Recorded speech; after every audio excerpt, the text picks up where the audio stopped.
पहिल्यांदा मागे घ्यायचे नसतात. तर जो प्रकार झाला त्याला नॉर्मली मी ज्या गिरणगावात वाढलेलो आहे त्याच्यामध्ये वेगळा शब्द वापरला, पण तो जाहीरपणे वापरणार नाही. माझ्या जबाबदारी तो शब्द बसत नाही.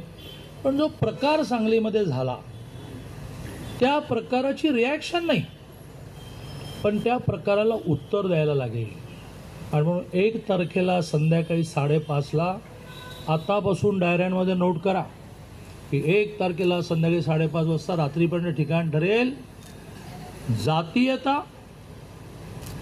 म्हणजे त्याला म्हणतात की जातीच्या आधारे राजकारण आणि विकृत मनस्थितीचा रावण जाळण्याचा कार्यक्रम आपण करणार आहोत. त्याच्या आधी एक सभा होणार आहे, ज्या सभेमध्ये एक भाषण झाल्यानंतर त्या काळात कोण काय बोललं याची क्लिप दाखवणार. मग सुप्रियाताई म्हणाल्या की मला एकादशीला मटण खायला आवडेल. अरे 18 लाख वारकऱ्यांची चेष्टा करता काय? हां, मग ते मिटकरी आता आहेत पार्टीमध्ये, मांडीला लावून बसतात, पण जे बोललं ते जाणार आहे काय? तेव्हा ते कुठल्या पार्टीत होते? काय म्हणाले मिटकरी या इस्लामपूरला? आणि काय क्लिप फिरली? कोण टाळ्या देत होते तुम्ही अभय मिटकरीच्या बोलण्याला? गोपीचंद अमोल मिटकरी, गोपीचंद पडळकरने जे वाक्य म्हटलं ते त्याने म्हणावं न म्हणावं याची चिंता करणारं आमचं महाराष्ट्राचं नेतृत्व देवेंद्रजी खंबीर आहेत. भल्या भल्या माणसांना टॅकल करतात.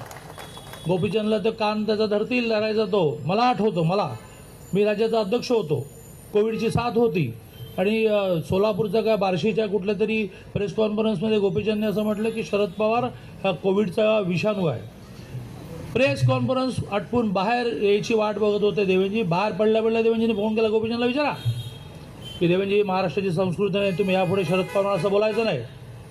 तुमच्याकडे मिटकरीचा कान कोणी पकडला? तुम्ही ते टाळ्या देत होता स्टेजवर बसल्या बसल्या. आणि त्यामुळे गोपीचंद काय बोलला त्याचा स्वतंत्रपणे विचार करू, त्याला करेक्ट करण्याची व्यवस्था आहे. देवेंद्रजींनी तुमचं काय घोडा मारला आहे? आरक्षण दिलं मराठा समाजाला, ही देवेंद्रजींची चूक झाली.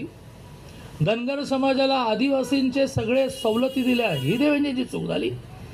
22,000 गावांना जलयुक्त शिवाराच्या माध्यमातून पाणी दिलं, ही देवेंद्रजींची चूक झाली. अटल सेतूसारखे ब्रिज निर्माण केले, पुण्यात मुंबईत नागपूरमध्ये मेट्रो निर्माण केलं, ही देवेंद्रजींची चूक झाली. शेतमालाला भाव दिला, ही देवेंद्रजींची चूक झाली. काय तुमचा घोडा मारलाय?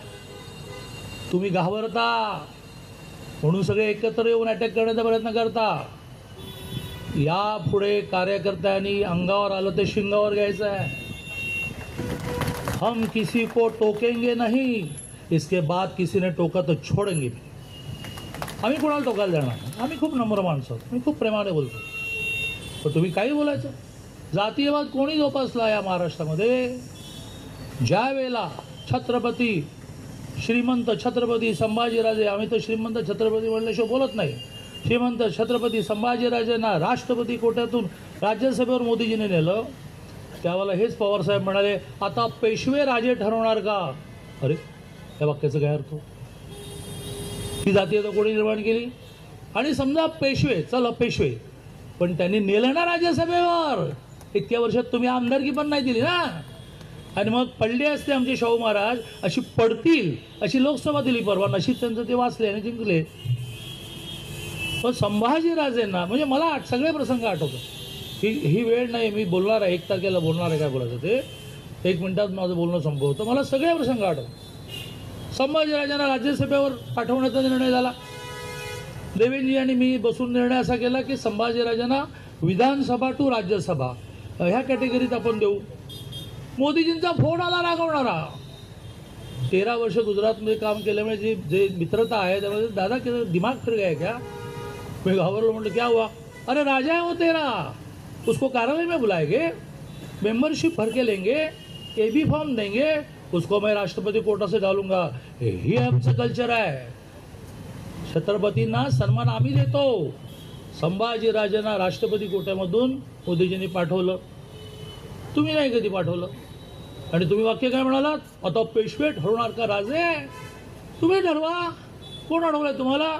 तुम्ही रोहित पवारला देणार, सुप्रियाताईंना देणार, अजित पवारांना देणार. तुम्ही कधी राजांचा विचार केला? किंवा पुण्यामध्ये एका कार्यक्रमामध्ये कोणीतरी त्यांना पुणेरी पगडी घालायला, हे म्हणाले पुणेरी पगडी घालत नाही, मला ज्योतिबा फुलेंची पगडी द्या. जातीवाद कोणी निर्माण केला? पुणेरी पगडी म्हणजे काय, ज्योतिबांची पगडी म्हणजे काय, कोणी निर्माण केला? आणि आम्हाला शिकवता की महाराष्ट्रामध्ये जातीयवाद तुम्ही निर्माण केला. मी त्या 1 तारखेच्या सभेला इशारा सभा असं नाव देणार आहे. इशारा देऊ इच्छितो. हे देवेंजी स्वस्त आहेत तोपर्यंत स्वस्त आहेत. 14 ते 19 ठाणे जिल्ह्यातल्या कोणा बिल्डरने आत्महत्या केली की ज्याच्या डायरीमध्ये एका नेत्याचं नाव होतं, आणि कोण रात्री 3-3 वाजेपर्यंत देवेंजींच्या घराच्या बाहेर बसत होता. रात्रीची एखादी फाईल क्लिअर करून देताना मी हाक करतो, का ते काय करणार, ते जरा देवेंजींकडे आलं. हां, कोण बिल्डर? डायरी सेव्ह आहे, डायरी नष्ट झालेली नाही. कोण बिल्डर? कोणाची आत्महत्या, कोणाचं नाव, कोणाची अटक व्हायची होती, कोण देवेंजीचा आराध येत होतं, आणि या चौकात येऊन 4 माणसं समोर दिसल्यानंतर भाषण करता. गोपीचंदचं काय केलं, आम्ही बघू, आम्ही समर्थ आहोत, पण तुम्ही वाटेल ते बोललेलं ते आम्ही सहन करणार नाही. आणि म्हणून एक संधी मला सम्राटने दिली, 1 तारखेच्या सभेचं बिगुल फुंकण्याची. मोठ्या संख्येने उपस्थित राहा. सभा संपल्यानंतर त्या सभेच्या सभागृहाच्या बाहेर तो ग्राउंडवर प्रचंड मोठा रावण जाळण्याचा कार्यक्रम करायचा. त्या रावणाची पण हाईप करा. खूप मोठ्या प्रमाणावर या रावण निर्माण करण्यामध्ये मी यंत्रणा लावलेली आहे. लोकांना हे बघू देत, रावण जळताना बघू देत, ते जातीयवाद जळताना पण बघू देत, की विकृती जाताना बघू देत, की मला एकादशी दिवशी मटण खाण्याचं आवडेल. शिरा ताण ताणून भाषण करता. तर थांबा, आता मी देवेंजींना आग्रह असं करतो, आणि देवेंजींना असा आग्रह करतो की तुम्ही करणार नसाल तर तुमच्या दारात मी उपोषण करणार. त्या वाशीच्या मार्केटमधल्या भ्रष्टाचाराची चौकशी सुरू करा. म्हणजे जो शिरा ताण ताण करून बोलत होता त्याला कळेल.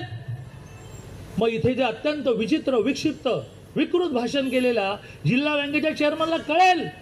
या बँकेच्या सगळ्या गैरकारभाराची इन्क्वायरी लागलीच पाहिजे. उपोषणाला बसत आहोत, उपोषणाला बसतो. तोपर्यंत इन्क्वायरी होत नाही सुरू, तोपर्यंत उपोषण सापडणार नाही. मी उपोषणाला बसतो.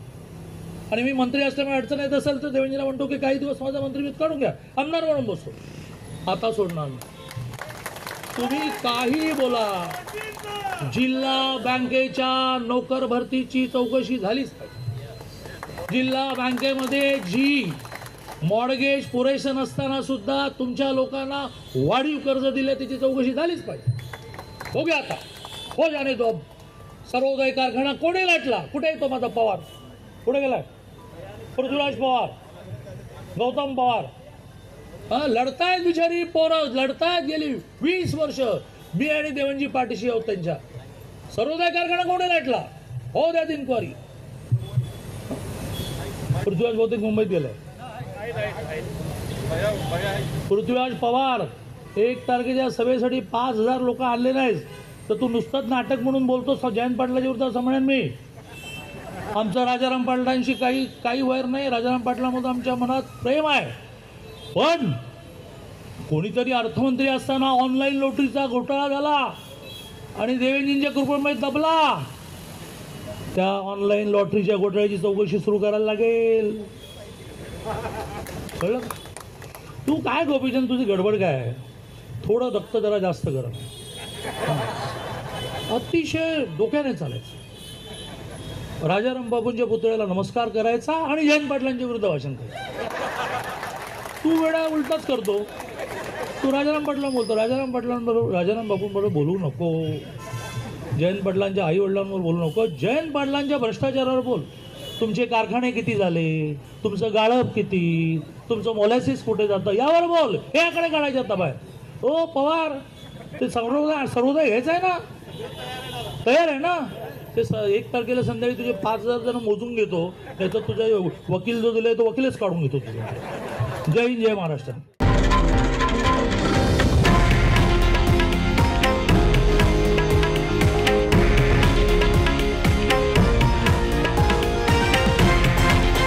हे आहे देशातील नंबर 1 न्यूज नेटवर्क आणि आपण पाहत आहात TV9 मराठी, एकमेव.